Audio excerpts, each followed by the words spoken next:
So hello students. So we were discussing the limitations of Mendeleev's periodic table. So in that actually we already have discussed anomalous position of hydrogen, position of isotopes. We have already discussed it. Now today we will discuss the remaining. Just to recap, so we already discussed how the anomalous position of hydrogen, because hydrogen was some element which can be placed in first group and can be placed with the halogens also. So we saw there was a lot of confusion in that because they were showing similar chemical reactions. Their electronic configuration, outermost shell, they are only having one electrons. So lot of resemblance were with the hydrogen and with the halogens. So then it was kind of decided it can be placed here also, but there were a lot of similarities with the alkali metals also. It can be placed here also. So there was some confusion there. So that is what we discussed, and then we saw how both hydrogen and halogens have same ionic compound metal react able making chemical bonding when chemical compounds with non-metals also. So they show same reactions also. So and then we actually studied and spent a lot of time in discussing the positions of isotopes. So we understood that because Mendeleev's periodic table is basically based on mass, atomic mass. The lower mass is kept here, and then it is increasing order. It goes on keeping, and the maximum one is kept in the end, uranium. So, but then we understood that, but isotopes are something where their atomic mass may be different, but their chemical properties is same. So that created a challenge to adjust them in Mendeleev's periodic table. Because Mendeleev periodic table is with they have different mass, they have to be different chemical properties, but that was not true with the isotopes. So we can't where to put these isotopes in his table. So that was one limitations in Mendeleev's periodic table. So now there are anomalous positions of some pairs of elements also. So we will see that. How? Let's study it.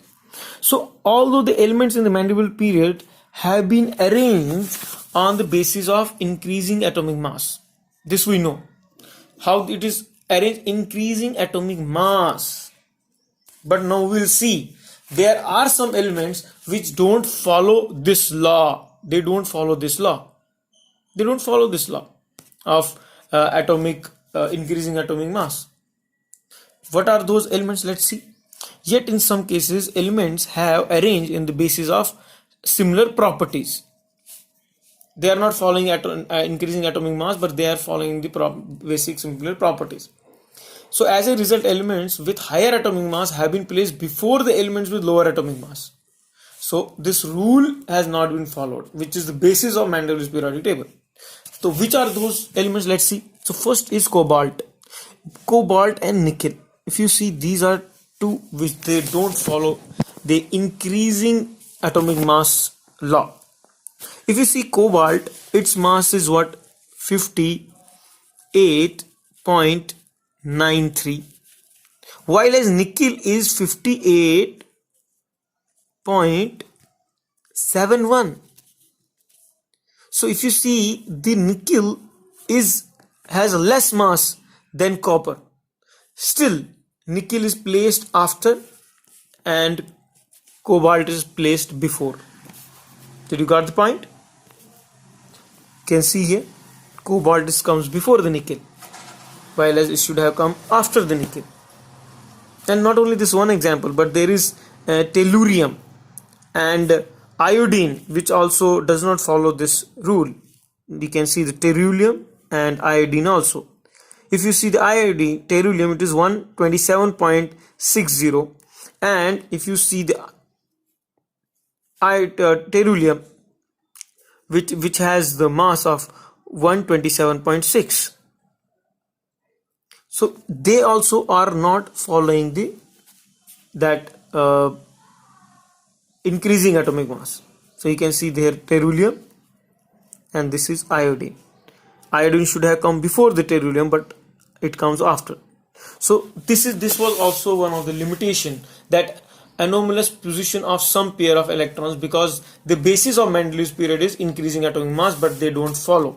Neither cobalt and nickel follow, neither tellurium and iodine follow.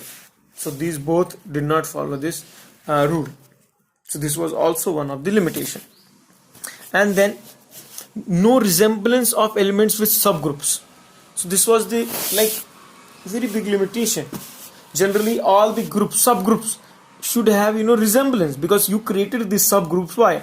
There was some resemblance, but there were some in one group, their subgroups were at all not resembling in their chemical properties. So in Mendeleev's periodic table, elements placed in the group have similar chemical properties, but there are no similar properties in the elements of two subgroups in a particular group.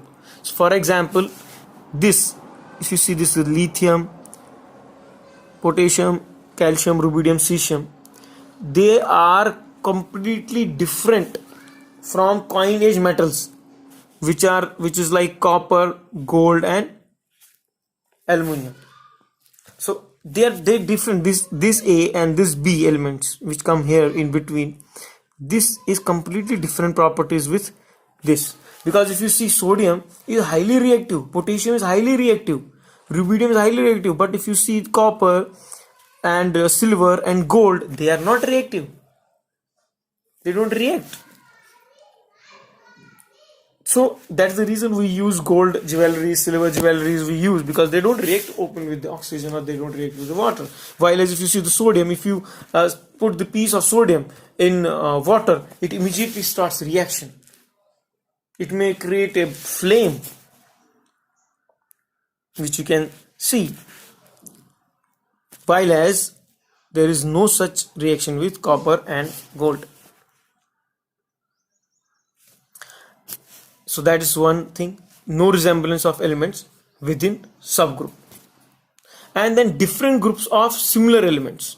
Now there are some elements which are in different groups, but they have similar chemical properties.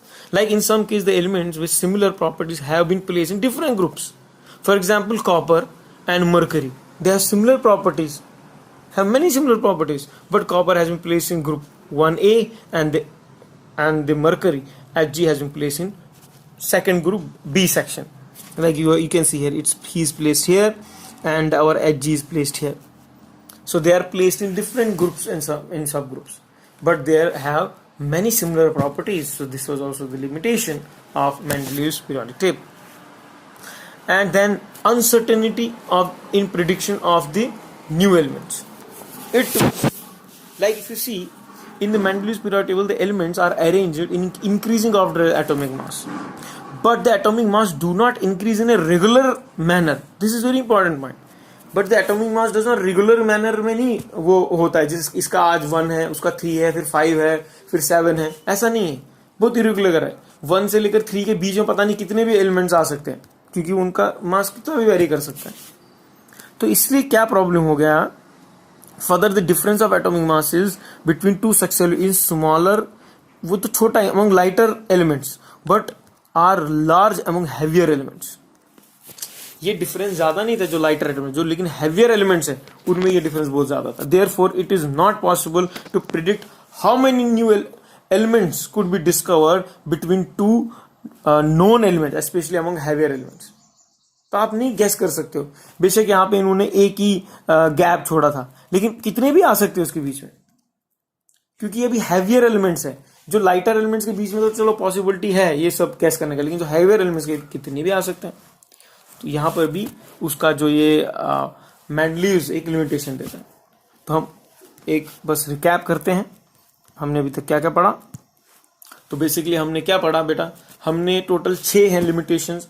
Anomalous position of hydrogen, हमने देखा hydrogen कैसे first group में भी आ सकता है. कैसे आ सकता है, क्योंकि इसका वैलेंस इलेक्ट्रॉन में एक ही इलेक्ट्रॉन है, और इसलिए सोडियम लिथियम उनका भी एक ही है, तो ये उसमें आना चाहिए. और फिर हमने देखा कैसे उसका रिएक्शन भी सेम है, वो भी कैसे रिएक्ट करता है ऑक्सीजन या उनके सन को सेम रिएक्शन दिखाता है. जब वो ऑक्सीजन क्लोराइड बनाता है या ऑक्साइड बनाता है या सल्फाइड बनाता है, वैसे ही सोडियम भी क्लोराइड ऑक्साइड और सल्फेट बनाता है, सेम रिएक्शन देता है.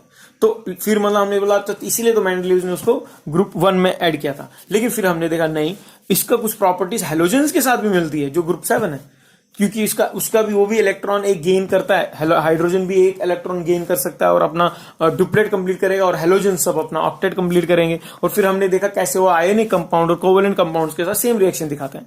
तो फिर वहां कंफ्यूजन हुआ कि भाई हाइड्रोजन किस में डाले, हम ग्रुप 1 में डाले कि उसको हम ग्रुप 7 में डाले, तो ये कंफ्यूजन क्रिएट हो गया। तो इसलिए वहां पे लिमिटेशंस आ गया था मेंडलीज में। फिर पोजीशन ऑफ आइसोटोप्स हमने देखा, आइसोटोप्स में भी हमने पढ़ा कि कैसे वो एटॉमिक मास के ऊपर इंक्रीजिंग एटॉमिक मास से अरेंजमेंट किया गया है मेंडलीज का पीरियोडिक टेबल। लेकिन ये जो आइसोटोप्स है इनका मास तो अलग है लेकिन इनका केमिकल प्रॉपर्टी सेम है। फिर anomalous position some pairs of elements भी हमने देखा कैसे वो पेयर्स ऑफ एलिमेंट उनका पोजीशंस गड़बड़ है, जबकि वो लगता है एक ही पोजीशन में होना चाहिए था। या फिर resemblance of same within no resemblance. फिर हमने देखा कि कैसे जो सोडियम है बहुत रिएक्टिव है, पोटेशियम रिएक्टिव, लेकिन अगर आप देखेंगे उसी का जो सब ग्रुप है उसमें सिल्वर है और गोल्ड है, लेकिन उनका रिजम कंप्लीटली डिफरेंट है। फिर different groups of similar properties हमने देखा कैसे यहाँ पर मरकरी है और कॉपर है, उनमें सिमिलर है लेकिन अलग अलग ग्रुप में। फिर uncertain in the prediction of new elements, क्योंकि हायर एलिमेंट्स में जो मासेस है उसमें डिफरेंस बहुत ज्यादा था और लाइटर में कम था, लेकिन इसलिए वो अनप्रिडिक्टेबल हो गया क्योंकि वो रेगुलर एक सिस्टम या एक फैशन में एटॉमिक मास इंक्रीज नहीं, जो डिस्कवर हो रहे थे उनका ऐसा रेगुलर फैशन में नहीं डिस्कवर हो रहे थे। अरे इसका मास 1 है, उसका 3 है, फिर 5 है, 7, कुछ भी हो सकता है। जो जितना हायर जाता था उतना ज्यादा उसके बीच में डिफरेंसेस आ सकते थे। सो ये हमारा बेटा लिमिटेशंस है, तो limitations of Mendeleev's periodic table. तो इसके साथ ही हमारा ये मेंडलीव्स का हमने सेक्शन खत्म किया। Next will go for understanding modern periodic table. Thank you very much. Hare Krishna.